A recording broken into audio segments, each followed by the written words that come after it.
Welcome back to Sailing El Jaleo. This week we start in on the water tank project, which turns out to be a little bit of a nightmare. It actually is going to end up being a lot more work than I was expecting.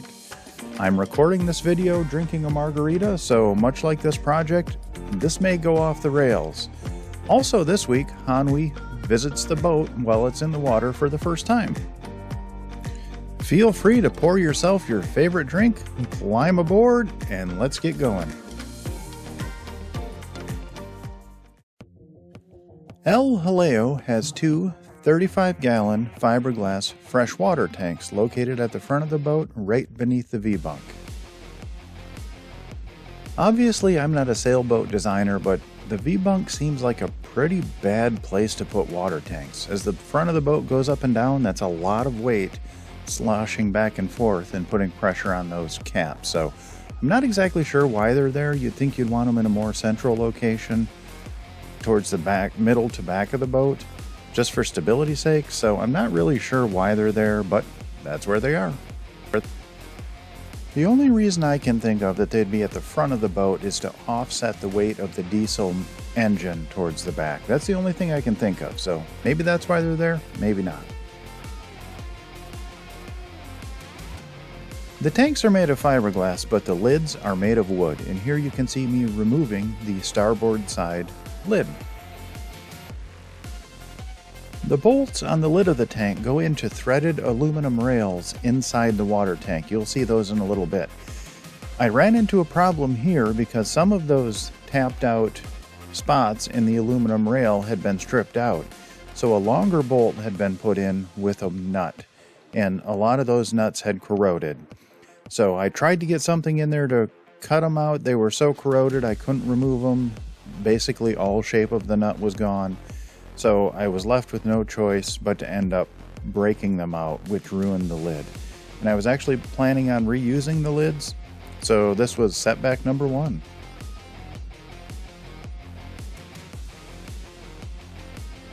Here you can see inside the port side water tank, and this was by far the worst of the two tanks.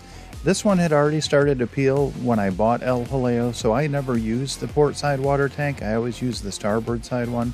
And that one's got some peeling in it too now and some cracks, but it's nowhere near as bad as the one on the port side. And you can see when I start handling this epoxy how brittle and it's just snapping off. So I don't know the location of the water tanks, how much that plays into this. Like I said, that pounding and flexing, I'm sure it has to flex a little bit, expansion, with heat and stuff.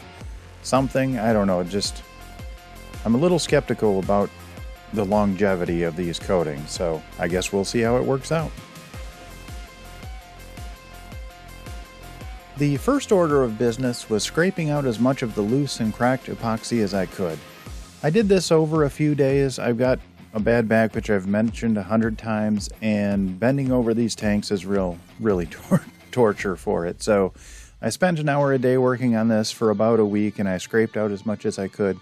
Here you can see the starboard side tank is not nearly as bad as the port side tank, which we just looked at. And from this angle you can see the aluminum rails that go around the lid, and they were tapped out, and that's what the screws or bolts threaded through the lid to hold the lid on.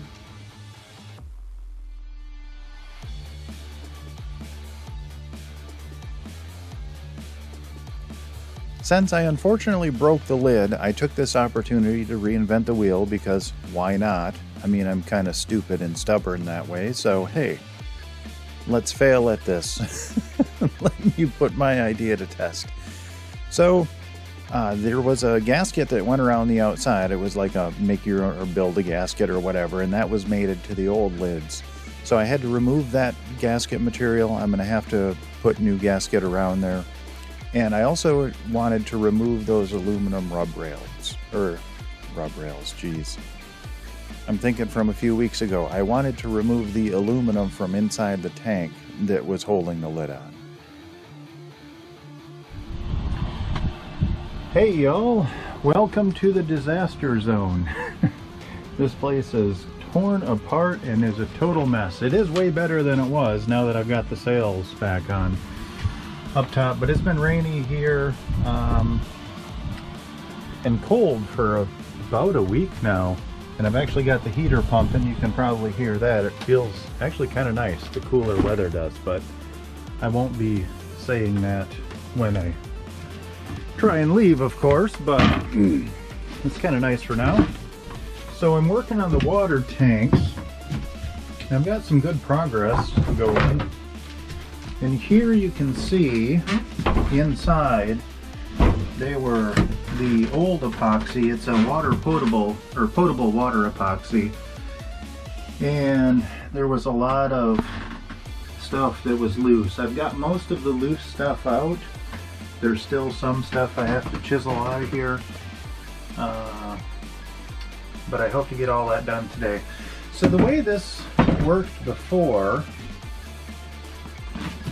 that Frank had it, was there were these aluminum rails here that are threaded or tapped out, and they actually went below under here, and then the lid was screwed down through all these little holes. And and my light's dying on me. I don't really like that style. Obviously it worked, but you know, what would it be if I didn't try and reinvent the wheel? So I'm actually going to fill all of these little holes in through here with epoxy, so I can get this nice and clean on the inside. And then what I'm going to do is so these new lids. So the problem was with this design is some of these had stripped out. So there were actually nuts and bolts coming through here, and the bolts had corroded, and I couldn't get them off, so I actually had to break the lids to get these old wooden tops off. So here are the new tops, and I've got some portholes to go in here so I can have access to it. But I had this steel edge built, and it's actually going to go right on top here.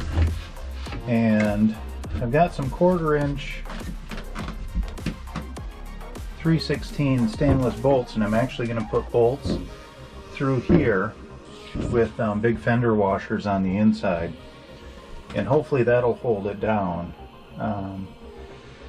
Don't know that it'll be any better than the old setup. Hopefully it's not any worse, but I figured if I have fewer penetrations through, it would eliminate some metal inside the tank, and it would also make it so that I could change these a lot better. There were like, I don't know, maybe 40 screws around each side, or bolts, and here I'll maybe have 20. So I'm hoping, if that's the case and they're 3/16, and I keep my chlorine levels in check, if I keep them maybe around 10 ppm or lower, these 3/16 bolts should last a few years. And then hopefully I can just change the bolts once every 2 or 3 years and not have that corrosion issue that I had before. So hopefully these new lids will work fine. And on the inside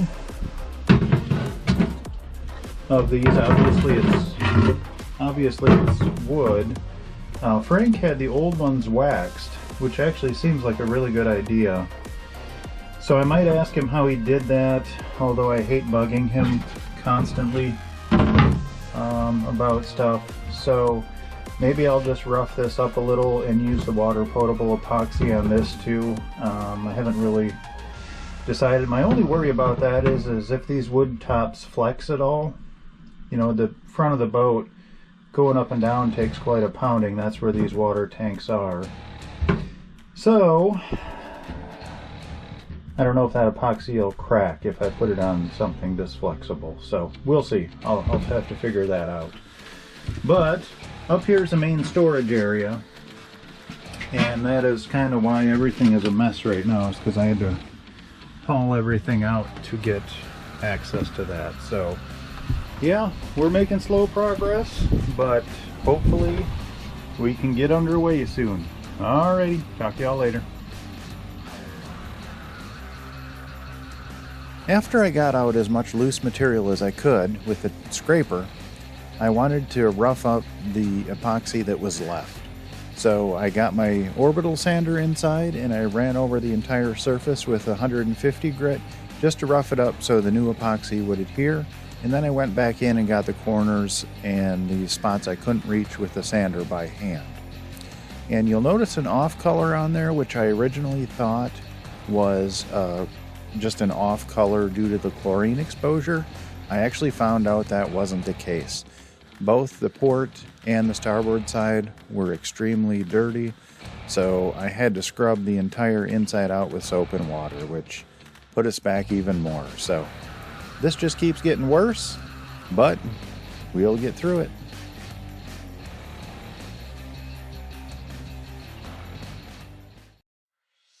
Hanwi also had an opportunity to come to the boat now that we were back in the water, and I brought her alone, much to the chagrin of Linus and Neptune, who wanted to come along, but Hanwi is a little more skittish than Linus and Neptune, so I didn't know how she would do walking down the dock and going down the ramp and all that kind of stuff on her first try. So I thought it best to bring her alone, introduce her to the boat in the water, she could get used to the motion, and spoil her with a bunch of treats, which we did, and everything went great.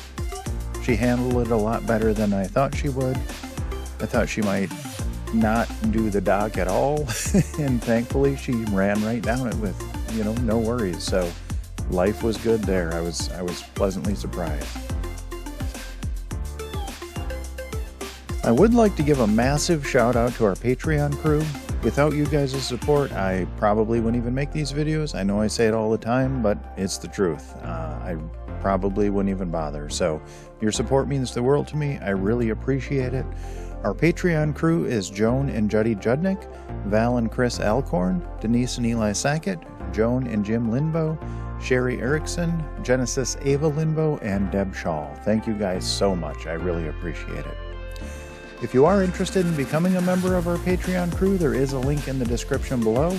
It gives you access to our Patreon page, and there are tons of bonus videos, photos, all that kind of stuff. I think there are hundreds of bonus content in there by now. And I try and post almost every day when I'm traveling. And it starts out at like $2 a month, so it's not like it's uber expensive. So if you feel like supporting us, go ahead and follow that link and you can sign up. If you do like our videos, please like, comment, and subscribe. That really helps us out as well. I hope you all are well, and we'll see you next week.